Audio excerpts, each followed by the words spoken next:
Konnichiwa, which is good evening in Japanese. I still speak it. My name's Chris. And I'm Kristie. This is the Washing Up Podcast, and that might be the most Japanese thing about fucking Japanese week. Ni hao ma. That's also Japanese, apparently. Really? As is howdy, partner. Yep. There's so many Japanese phrases. Bonsoir, bonsoir. Welcome to Tokyo. Sorry. Le Tokyo. You know what they say, add le to anything, it becomes Japanese. Or French. Either or at this point in time. Look, we just watched the travesty that is Japanese Week, and I use the word Japanese Week quite incorrectly, as Stephen Fry would put it. Look, I feel like we've travelled back in time to, the late 1700s, early 1800s, where we've just gone and discovered the Orient. Yes, these are the Oriental flavours. I bring out a nice pantry and go, from the wilds of Japan. And meanwhile, there's the Chinese going, no. And then it's like from the wilds of Japan. They're all the same thing. Yes, from beautiful Thailand come these geishas. This has to be one of the most tone-deaf, socially just, what the fuck were you thinking, episodes of Bake Off ever. And that's in 100 that Paul Hollywood has done. Because this is the 100th. What a celebration. It's so back in the olden days, remember the olden days of Bake Off? I do. We believed everyone in Asia was from the same country. Yes, Go on. No. So back in Bake Off olden days, though, there was a level of, being okay with not knowing about a bake and going on an experience to learn. That's how we got to know shiktorta and bloody all those Dumpf noodles and all this kind of stuff. And I was excited when I heard about Japanese Week. And then I saw the Uncle Roger episode, and then I'm like, oh, fuck. So if you haven't watched the Uncle Roger episode on YouTube, please go and watch it. Stop this right now. Just stop this right now. Go watch him. Come back. Listen to it after that. Mm-hmm. We'll be here. But it's just, yeah. Okay, so I'm open to learning. I am open to having a week that's based in a country that I do not know much about their baking, and I'm okay with learning and having things done traditionally, or maybe having a little twist after we see some fucking traditional stuff. Because for fuck's sake, there's shit there. There's mochi. We learnt about that. I hadn't heard of mochi before. Then I saw it on the TV. And I want to try that shit. I tried it, loved it, good. We're done. We can move on. We can get some more daifuku in our lives, come on. And there's got to be shit that was invented in Japan. They might have used European techniques, but it was invented in Japan. And bring it forward, like the pavlova in Australia / New Zealand. That was essentially a meringue. And then we turned it into something. And now it's a national dish that we fight with our neighbour about. Exactly we do. Bringing the world together, one bake at a time. The really ridiculous part is, one, they should understand how to do. I mean, Paul Hollywood has made a program in Japan, which has its own problems if you go watch it. But in terms of, you can do a search for traditional Japanese desserts on Google. It will take you no more than about 10 seconds if your internet's really shit. And you can find so many potential options of things that they could have done. And they did none of it. And instead what they did was sort of throw this idea out there of and we are going to sort of vaguely run through the first challenge. Because the first challenge is the one I could be bothered taking notes on, because after that I no longer cared. But I'll quickly read the overview. So this is the overview. It's a bake-off first as bakers tackled Japanese Week. For the signature, the bakers were tasked to make 8 steamed buns, complete with savoury or sweet filling decorations. For the technical challenge, Prue asked the bakers to make a matcha crepe cake, consisting of 12 layers of crepes sandwiched with a white chocolate ganache, buttercream and strawberries. You pronounced that incorrectly. I know, we'll come to that. Okay. Decorated with fresh fruits and edible flowers on top. for the showstopper. The bakers were tasked with making cakes inspired by kawaii culture in Japan, incorporating Japanese flavours within it. Okay, first of all, bullshit to the incorporating Japanese flavours. Secondly, the signature challenge, 8 steamed buns. Now, there are indeed Japanese steamed buns, which are the Nikumen buns, right? They are very specific, though. That is, and it's also a Japanese word for a bun that is traditionally just a Chinese steamed bun. Okay. Right? It's a Japanese take on a Chinese steamed bun. So it's still a steamed bun, and there is a Japanese take on it, but it is basically, for a start, Chinese in nature. Okay. You know what makes it more Chinese? Putting char siu in it? Filling it with fucking char siu. like Laura, I'm going to fill it with char siu. Okay. But she didn't call it char siu. She just said I'm using pork belly. Yeah. Right. It was a fucking char siu pork bun. I'm sorry. But is char siu specific? Like, that means barbecue pork. So it wasn't barbecue pork. It was just pork belly. It's basically the way that she was doing it. It's char siu. Right. That's the aim she thinks she's going for. She's aiming at that. Well, I was a bit excited because I'm like, oh, a katsu filling. Oh, that's going to be nice. Imagine you get to, okay, so katsu, your fried breadcrumb, I'm going to give him vague credit. Chicken. He tried. He tried, okay. He was in the ballpark. So imagine going to the pub, you order yourself a schnitty, and you go to sit down to dig into your schnitzel, and you get a chicken breast. That's essentially what he did. He just ignored the fact that there had to be any form of breading or crumbing on it, and just whacked some chicken in the curry. The katsu is not the curry. The katsu's the chicken, darling. So, I'm going to quickly run through them. So, Dave made a chicken-shaped katsu curry bun. Amin made chicken Nikumen panda buns. Now, there's, yay for the Nikumen. Boo for the panda. Hey, it's 18th century England, remember? My bad. Laura made the piggy pork belly buns, which is code for version of char siu. Look, those Japanese pandas came across with a pineapple to show how rich the regent was. Lottie, who by the end of the episode was close to the most Japanese person in there, started with the cheeseburger steamed buns. Steamed buns. At this time of year, localised entirely in that tent. Then we had Mark, who did the dal steamed buns, because, of course, we know that the Japanese like a good curry. And what screams Japanese curry more than dal? The flavours of India. Mark just made burger buns in general. They weren't steamed. He had his meat pre-cooked. And Peter didn't even fucking try for the whole episode. Right? I'm just going to lay this out there right now. I know there are lots of you out there who think Peter is cute and adorable. That's fine. And all fantastic and wonderful. He'd be a nice person. Peter did not give a shit about the theme all week. And I think he did the first challenge, worked out they weren't going to call him on his bullshit, and just decided, fuck it, I'm going to make whatever I want. Because he fucking well did. He made a shuttlecock. We'll come back to that later. Made it kawaii. It's just a shuttlecock. It's a shuttlecock, that great Japanese sport of fucking badminton. Anyway, someone will go, oh, there is a Japanese badminton. Yeah, but anyway, we'll come to that. We'll come to that later. So, Prue established the problem. She said in her opening voiceover, basically, I don't know if they're going to be able to keep to the rules of Japanese Week.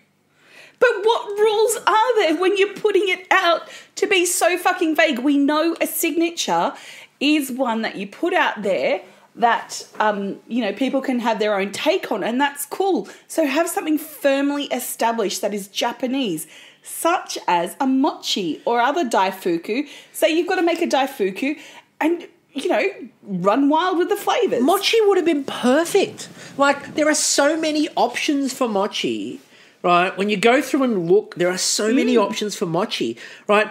Again, the technique required for mochi. Yeah. Again, things like, you could have got red bean in there. Yeah, just there was enough scope to use something that was traditionally Japanese to have your own take on it. And then we can move on to something, that could be an interpret, like using Japanese flavours And start with the mochi and then have an interpretation on it. So you're at least making the mochi. Yes. And if you want to do a flavour that's not necessarily Japanese flavoured, but you're making it with mochi, that works. It's like when you do a pie week or a pastry week, the main thing there has to be a pastry and whatever the fuck is done around it. So you set up a sausage roll, and then you fuck with the sausage roll. You set up a meat pie and you fuck with the meat pie. It's just... Whereas the bun thing, well, again, it's more Chinese than Japanese, right? Mm-hmm. Again, there are Japanese, for anyone who wants to go, there are Japanese steamed buns. They weren't making those. That is not what they made. No. Right? The closest we got to that was Amin, who attempted it. So Peter admitted straight up, he said, I'm putting raw lamb in there for a start. That was his first comment. Mm-hmm. His follow-up to that was, and then I'm doing Chinese stir-fried vegetables. Then he looked at the camera and went, it's pretty much Chinese other than Japanese, which is possibly a bad decision in Japanese week. So he openly admitted he wasn't trying. But I don't think it wasn't. It was such a shit fucking theme for what they. I don't think they had the backup or the knowledge behind it to produce a week that should have been Japanese week. They could have had a bun week. Imagine that. Then you could have had your steamed buns with whatever the fuck else is going on. Then you could have your bao. Bao, but you probably want to do something different, like a yeasted dough or something bun, like for your technical, and then I don't know, like shape Noel Fielding's buns for. You just want to shape Noel Fielding's buns. Yeah, that's it. That was a glimpse inside Kristie. Like he just lies there naked in the tent, and you get to make a dough of your choosing, and you sculpt Noel Fielding's buns out of it. So again, the choices that they had to make in this challenge, it felt like and while I know what you're worrying that I'm going in too hard on Peter on that front and going, but the challenge is the problem, and the challenge is the problem, right? But the fact that Peter could say that, and it was clearly going to be an issue, should give you everything you need to know. The fact that he's talking about it's basically like Chinese, because it was Chinese, then if you can change one ingredient and the bun suddenly clearly is not definable by culture, you have an issue if that's supposed to be a cultural bake, right? So if for example, Laura puts the pork into the bun and everyone clearly goes, that's just a Chinese steamed bun. Yeah. You got a problem, right, with the definition of the challenge. That's your problem. Yeah. Right? And, it perhaps that, do the producers not think that the audience is sophisticated enough to deal with the content? I kind of feel I felt there was a large amount of this week that was basically the producers going, I don't think the audience will cope. I think we need to lay it out in such a way that makes them comfortable. But the reason I say this, I think, first of all, not to generalise, but we're dealing in a post-Brexit Britain, and a Britain that there are large swathes of people that are very anti-foreigners. I think there might also be a very core audience for large parts of Bake Off that might necessarily not want to embrace a lot of other things because it's a very British show with very British traditions and very traditionally this is what we do. And there's a lot of conversation around Bake Off has a very poor record of representation. One of the reasons they keep putting Nadia out there is she's one of the few examples. It's just so frustrating because, the whole thing is that we weren't, the beginning of Bake Off, the two or three places that were very strong with knowledge on is definitely French baking, definitely Italian baking, possibly a bit of German baking. You know what I mean? Like these three big European countries that were, quite, entrenched in and easy to access and have your knowledge on. And then we were introduced to some Eastern European baking, and there was like a bit of branching out for some Spanish stuff, or there was things that were coming in that we got, so through continental Europe, and it was great because then we, got to meet things such as your dampf noodles, such as your bloody kronzakake, and all that stuff, which is fantastic. And they're not giving the same gravitas to, non-white cultures. This is the thing. And it goes back to a conversation that has been had a few times, and we've talked about it, not with current MasterChef, which you're not watching, obviously, but with previous series of MasterChef, we've had a conversation around, and it was about around when they talked about the idea of fine dining. Yeah. And it was about making Asian food fine dining. And it was talked about in such a way that suggested that Asian food was not fine dining, and we're talking about European when we're talking about fine dining. Now, there has been a fair course correction on Australian MasterChef with changing judges and actually having people with, Asian voices and Asian heritage in there as well. There's been a massive course correct on MasterChef where they've gone, no, embrace this. And I would argue, and we talked about this before we started, Australian Bake Off does this week properly. Yeah. Canadian Bake Off would do this week properly. Does this week properly because they are more open to embracing other types of baking and other cultures. Yeah. And I think that British is very closed. And it's, Australia is... If Australia can do it, which is, we're a racist country where we have, systemic racism. Our media is predominantly white. They're trying to change it. It's happening very slowly. But, we have quite a white-forward country, but we have audiences that are sophisticated enough to demand better and to demand more. And, we know people like that exist in Britain. That we're not alone here in Australia. We know across the world there are people who are progressive. And I just feel that if you're going to be playing to, the audience that is not progressive, like they don't want changes, then you're not going to keep up with the times and you're going to, basically either become irrelevant and you're going to lose your audience and whatever, or... Here's the other thing. Yeah. Right. The other thing that I will say about this, and then I trust you, there's some laughs coming. But the other thing I will say about this that's very important, I think, is that if you're not going to do the week properly... Don't do it. Right. If they didn't do Japanese week, I don't think anyone would accuse them of being small-minded or closed-minded because they would just do something else and keep to something that they were comfortable and confident with. There's no requirement to do it. I appreciate the fact that the producers at least vaguely went, let's do that. What I don't like is that the producers went, let's do that, then didn't put any thought into how we're going to do that and what are the bakes going to be. It's almost like they got, I'm sorry, but and we're going a little bit all over the place because it's not worth following in any form of fucking rule, right? That technical... I've looked it up online. Yeah. It's a lovely appropriation. It is a Japanese-inspired dessert. It is not a fucking traditional Japanese dish. This is not my hatred of matcha saying this, because I do have a hatred of matcha. We all know that. I hated the fact that I agree with Laura on something, because no. But putting matcha in a crepe doesn't make it Japanese. No.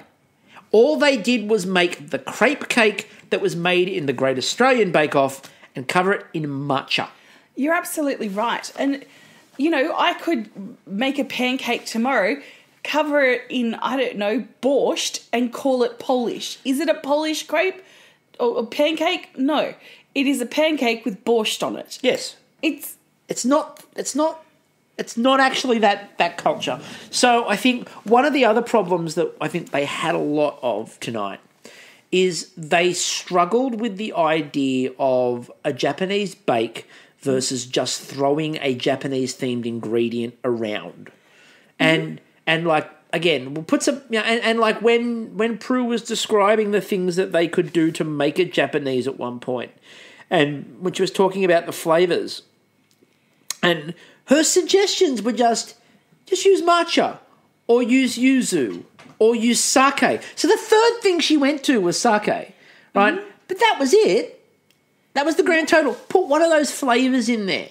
Yeah, and look, I know a showstopper, they're trying to invent ways to make it look, like a showstopper. You want to see something that you'd go, ooh, that's pretty cool. I'd like to see that in real life. Yeah. That stopped me in my show.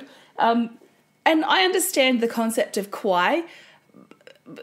They didn't add on top of that. They couldn't have been something like we want the look of it to be kawaii, but we want the flavours of it to be Japanese. And that doesn't mean that you have to do the chiffon cake or anything like that, because that cannot structurally hold. No. The thing is that Lottie, and again, I don't just say this because I love Lottie, but Lottie, what she did in the Showstopper was the fucking most Japanese thing that anyone baked. Well, apart from Dave's dog. Well, the Dave's dog is Japanese. He didn't actually bake his dog. I want to make that clear. To people who didn't watch, people who just listened, Dave didn't bake a dog. He baked a shape of a dog cake. Right? That's his which dog, is a Japanese dog. So, and I think its name is Yokohama. And he goes to... and then he had to say... That's a city in Japan. Yes, but that was the other thing too. That's a city in Japan. Like he had to explain it to Matt Lucas, and Matt's like, oh, is it? I don't think we're being snobs, and I don't think we're being over sophisticated. This is basic shit that you learn about as in today's society. We have with all the things that we are exposed to. That shouldn't be a fucking talking point. The only thing I will say, not in their defence, but the only thing I will say is that as Australia is part of Asia. Yeah. Like, we are a lot closer to Asian influences, and even with the level of racism that you find within Australia, we are still far more broadly open, and especially with younger generations, extremely open to Asian influences and Asian culture. Yeah, and when I talk about, Australians being racist, they're the type of racist, leave your food, fuck off out of our country. That's the Australian racism. It's the Rowan Atkinson, not the 9 o'clock news, in the 1980s. I like curry, but now that they've got the recipe, do they really need to stay? Yeah. That level of racism. But... So I was going to say which I don't agree with. I was going to say to be quite frank. No, I was going to say to run through that whole challenge, but we have really run through that whole challenge, except for one thing. Lottie turns around to Noel and goes, "Look, I'm quite enjoying the idea of this whole thing. I mean, cakes are boring, really." And Noel's like, "Can we both look down the camera and say that cakes are boring?" And there's your promo. And look, I'm. It's almost like Lottie had watched back the first few episodes and gone, no, the cakes are really boring. Yeah. They really are. I mean, the big things that have happened so far in this series, and we like to talk about the fact that with Bake Off, one of the joys of Bake Off is it's not about people failing and fucking up, it's about success. Yeah. This series has been about people fucking up. Like the brownie challenge. Oh my God. Will live forever as, it is for me the worst challenge ever done. And this is coming after creme caramel and stroopwafel. But here's the thing. Stroopwafel, okay, the caramel is tricky. Yeah. Right? It's not that tricky, but apparently it was. Stop trying to make excuses. Creme caramel, we know there's a lot to that. But are any of them as simple as a fucking chocolate brownie? No. Thank you. No. Worst challenge in history. All right. But stroopwafels are also pretty... Well, they are, except you've got to cut them in half. So the other thing is... Yeah. Have you heard of a stroopwafel before it was really on? No. Had you heard of a brownie? Yes. Which they got to practice. It wasn't even a technical. The brownie was a fucking signature. They got to practice that shit. I mean, I know I'd eaten a stroopwafel before that challenge. Yeah. Just hadn't clicked. But like with the stroopwafel challenge, at the very least, it's a technical. So you turn up on the day and they tell you you're making a stroopwafel. This is a signature. You're right. They've got to fucking practice. That's why I told you the brownie's the worst one ever. Right? All right. So that's why it's the worst one ever. It's almost like Lottie's been watching the series back and going, no, cakes are boring. The more interesting shit is the stuff we all fuck up. And we fucked a lot up this series. Yeah. So that basically describes what happened in the bun challenge, folks. Because, we decided very early on we were going to put as much focus on Japanese Week as the producers put on Japanese Week. In fact, if anything, we've put a bit more love and care into it. Yeah, I mean, okay, let's just go to the fucking... Let's get to the technical, because I took no notes. Look, to me, it looks like Shrek's pat, like he'd just done a poop. There is one thing we do have to discuss about this technical, and we have to have a long conversation about it. Crêpe. Oh my God. Okay, so I get it. The French probably pronounce it as crêpe. But I've never heard of an English person pronouncing it crêpe. until... But they're not even rolling it like it's French. When they're rolling it like it's French and it's crepe, that's fine. But they're saying crepe. Do they go in and order crepe paper, or is it crepe paper? Or if you're Nando, creepy paper. Creepy paper. Ooh, multi-pack. Great, now all I'm doing in my head is singing I Drank the Drug Blood. Anyway. Drug blood. We're going to get sued. We've got 30 seconds apparently. So. Yeah. No, but like it wasn't crepe, it was crepe. Crepe. And so it just sounded like they were either dropping a letter accidentally or they were all trying to say crap without saying crap. Well, I mean, the challenge was full of crepe. Unlike Prue, who said Laura's cake did not have enough crepe. I'm like, no. It was everywhere. There's so much crepe in this challenge. You don't have to count it, Prue. It looked like something that Kermit would sit on. Like, it looked like something he'd sit on while playing a banjo and singing Rainbow Connection. No, if frogs gave live birth, that honestly looks like... The afterbirth? The afterbirth of a frog birth. It's frog placenta, let's be honest. Frog Centre. Frog Centre. Frog Centre, the place for frogs. Anyway, like, they said don't panic. Then they gave them the matcha crab cake with the white chocolate ganache buttercream because nothing screams Japanese baking like a white chocolate ganache buttercream. It's the most Japanese thing I've ever heard of. So that's the challenge. I'm just going to read out the order. No, why even bother with that? No, I'm going to read out the order because I didn't write that down. I literally lifted this. All right. Laura was 7th and a fairly distant 7th. Mark was 6th. That's Mark with a C. Mark with a K was 5th. Hermine was 4th. Dave was 3rd. Lottie was 2nd. And Peter was 1st because Peter has to win something. I'm not cynical about him. Not that he hasn't won the genetic lottery of being a white, cisgendered male in a fucking patriarchal society born into England. Like, that's got nothing in upper middle class, obviously. And the ability to play a lot of badminton. Let's talk about the fucking badminton cake. All right, kawaii, which was just code for make something cute. Essentially, you could make a prolapse, and as long as you put big eyes on it, like big cartoon eyes, it was fine. All you had to do... Paulie the prolapse. Get your crepe cake, your frog fucking afterbirth, and pop some eyes in it and just go, it's cute frog afterbirth. What are you complaining about, Paul? I'm back at Paulie the prolapse. But you could have made anything. You could have made anything and just put eyes on it. Like, you literally... This is my kawaii Adolf Hitler. Look, this is Lenin lying in state in kawaii. Because I've made a small glass case for him.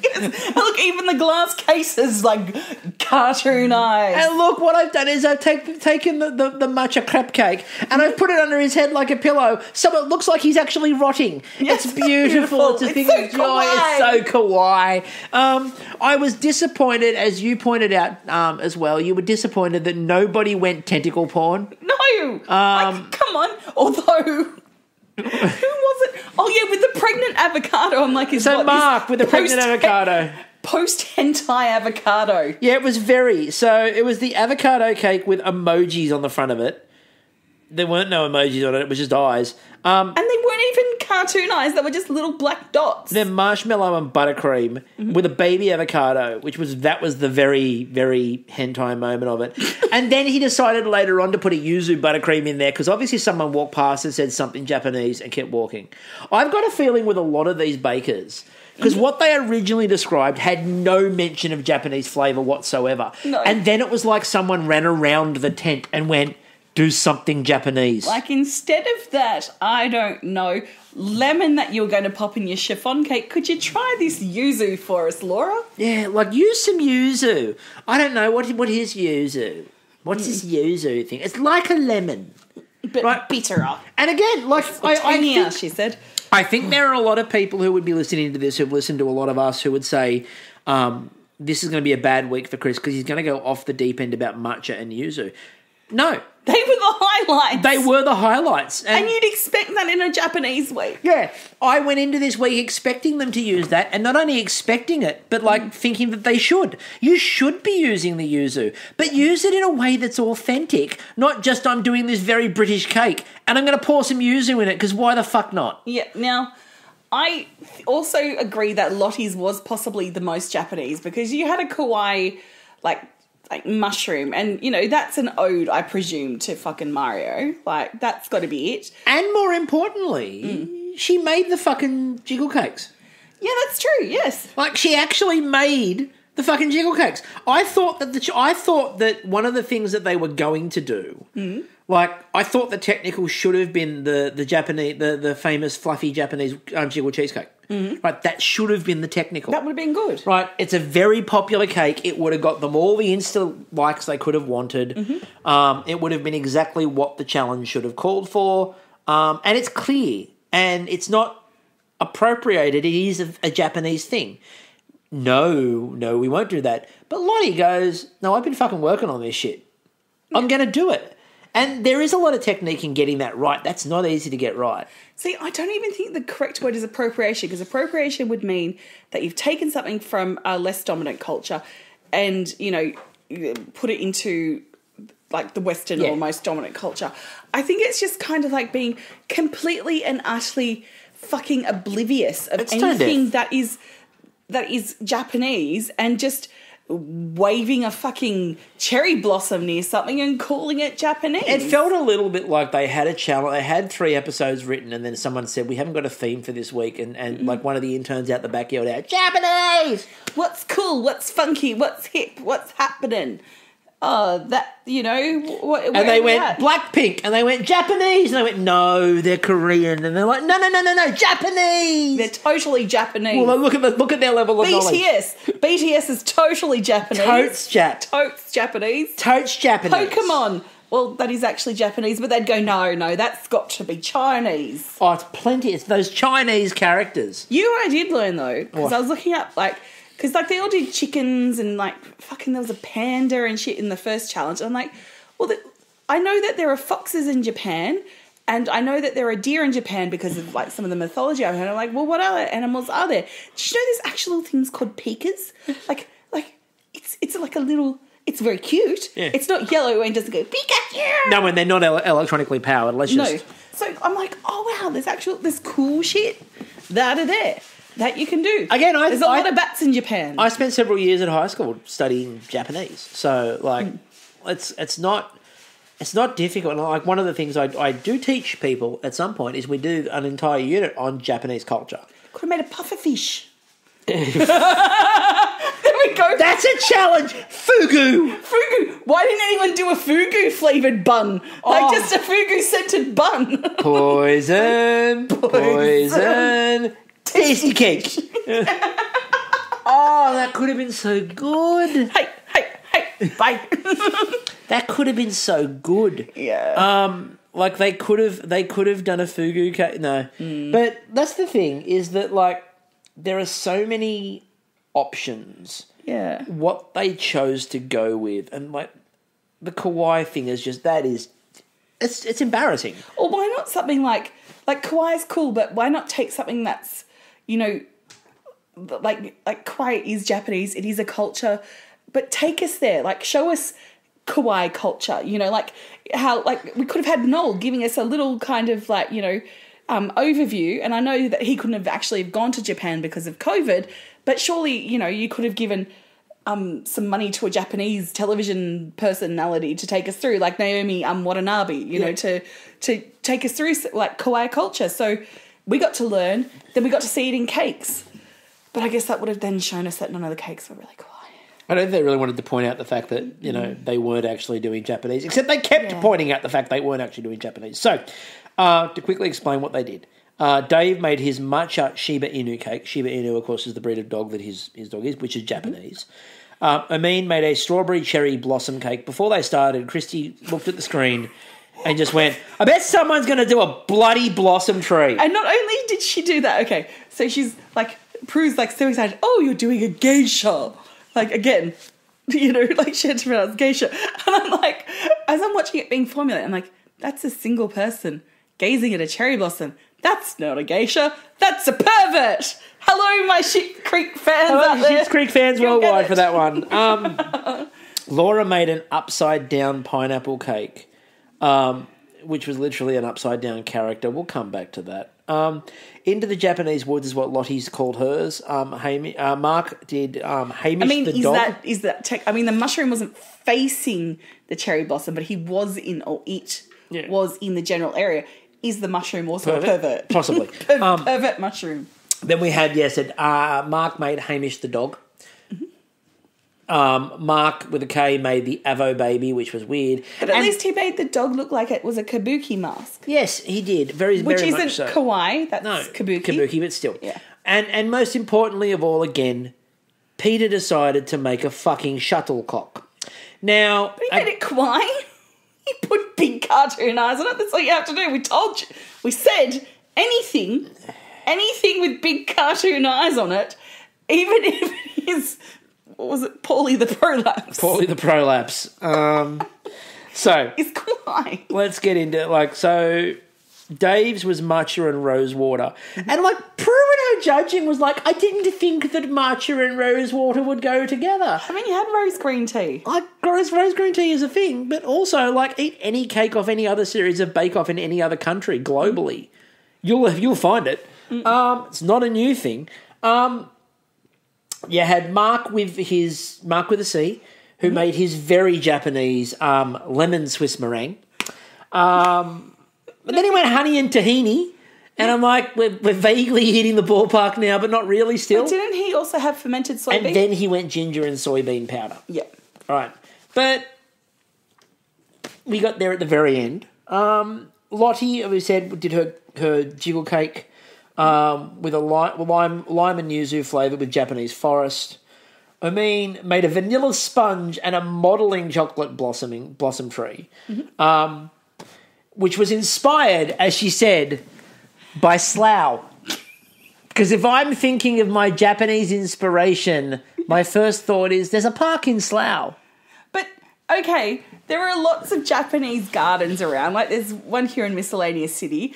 And did you know that the city that we actually live in is sister city to... I do. Yeah, to Koshigaya in Japan. So you've got, again, the shuttlecock.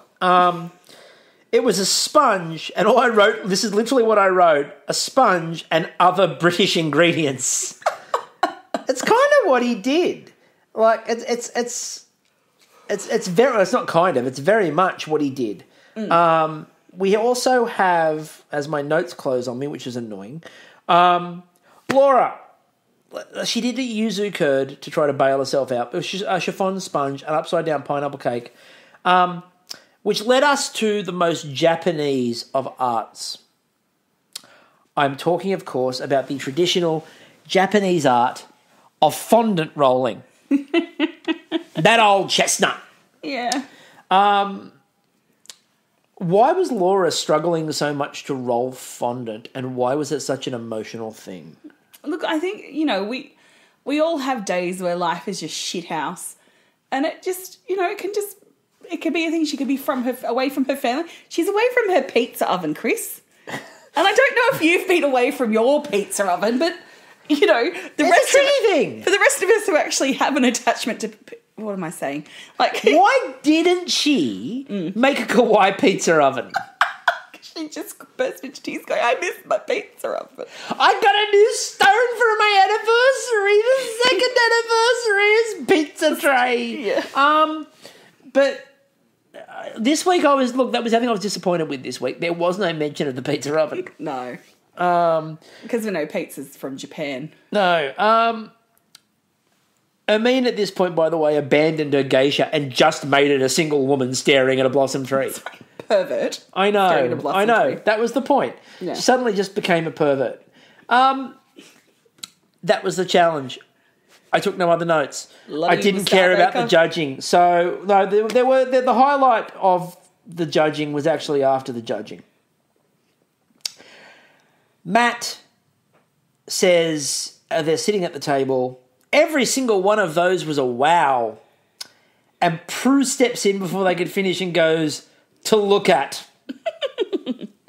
Now, Prue also announced Star Baker was Lottie, and fuck yes, and I'm so disappointed that I'm angry and disappointed and upset in a week where my queen is the queen of the tent. Yeah, we can't have anything this year. We can't have anything nice. We can't have anything nice, you know. I mean, it is 2020. It is the 2020 yes. Bake Off, so... Mark with a K went home. Now, I get the cake was tight, and I get the avocado flavour sort of didn't quite work. The level of disaster that you needed to have to wipe out Laura's first two challenges, Yeah. which were disastrous, I don't think it was that bad. No. Like, and I don't, like, we're talking about her cakes were tight, but but the flavour's really punchy. They ignored the fondant where you could quite clearly see there were gaps all the way through the fondant. Yeah, it was too heavy. It was falling apart. So she made the cake too heavy. It had sort of collapsed upon itself. The construction was wrong. The fondant was wrong. The cake had compressed. That was still deemed enough to put her past Mark, who had everything fall apart. But, like, it was flavour-wise only. And his first challenge was not too bad. And he got he was before her because she was last in the technical. But as we know, the technical... But this is the thing. Like, it was... Sorry, I was getting bored with this week. I know you are. You know? We're up to talking about cakes, and we all know now, cakes are boring. And can I just add, like, Prue at the end... It's very rare that Prue will ever say something like this, but Prue just went, at the start of the day, I thought Laura was going home. And she just openly said, I thought Laura was going home. You know, unfortunately for Mark, he had a bad day, and that sent him home. But when the day started, I was sure it was Laura. Yeah.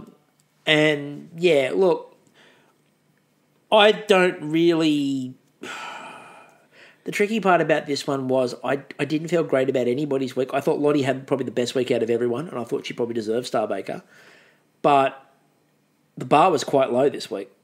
And there was no bar set. Well, they didn't know where the bar was. No. They said it was in Japan, and it was actually in fucking Guatemala. Like, that's the problem, right? They can't find the bar. No, and the bar stalls are in Madagascar. Like, it's just, you know... They needed to listen to Dave when he said that Yokohama was in Japan. That would have helped them all. That's your lot for this week, because we don't need to keep going on about this. We don't. We've got better things to do. You've got better things to do. I do. Go watch the Uncle Roger video. It's hilarious. Go watch the Uncle Roger video. Also, this weekend, just to sort of, you know, give everyone why we're sort of hoping to move on from this. You've booked the flights? Yes, bro. Flights are all booked. Ladies and gentlemen, they're booked. They're booked. The Virgies happening in the Cabana in New Zealand for the Great Canadian Baking Show. It's a long journey to get there. You'll work it all out later. It's going to be fantastic. This weekend in the Cabana, live from New Zealand, we will be broadcasting the Land Virgies. of the long white crowd. Yep. Because they can have a white crowd or a Māori crowd for that matter. They can have whoever they want in their crowds. You know what? And they'd probably get the cultural stuff spot on. Yes. Because they're New Zealand and not British Bake Off. But this weekend you will get, of course, the Virgie Awards. You know, the night of nights or day of days. I'm not actually sure when we're recording that. We have to check with local authorities. Look, if we just go a little bit further to the east, we go across the international date line and have either or. Oh, that could be good. We also have to be careful, of course, because there's still that nasty mammoth infestation in the area. I mean, you know, New Zealand, they've dealt with COVID. They haven't quite got their handle on the mammoth situation. The mammoths was a much harder thing to deal with. Yeah. So that's all happening this weekend. So please feel free to check that out. Also, just on my personal note as well, if you're watching MasterChef Australia, the Dishwasher Chronicles, which is my take with a special guest host every week on MasterChef, is still happening. So please feel free to check that out too. Last week was Elena Duggan. So, you know, the most lovely and wonderful Elena Duggan. I say gushing things about her all the time. So until next week, when hopefully British Bake Off sorts its fucking shit out, I'm still Chris. I'm still Kristie. And we'll catch you all later. Zaijian. Because that's Japanese.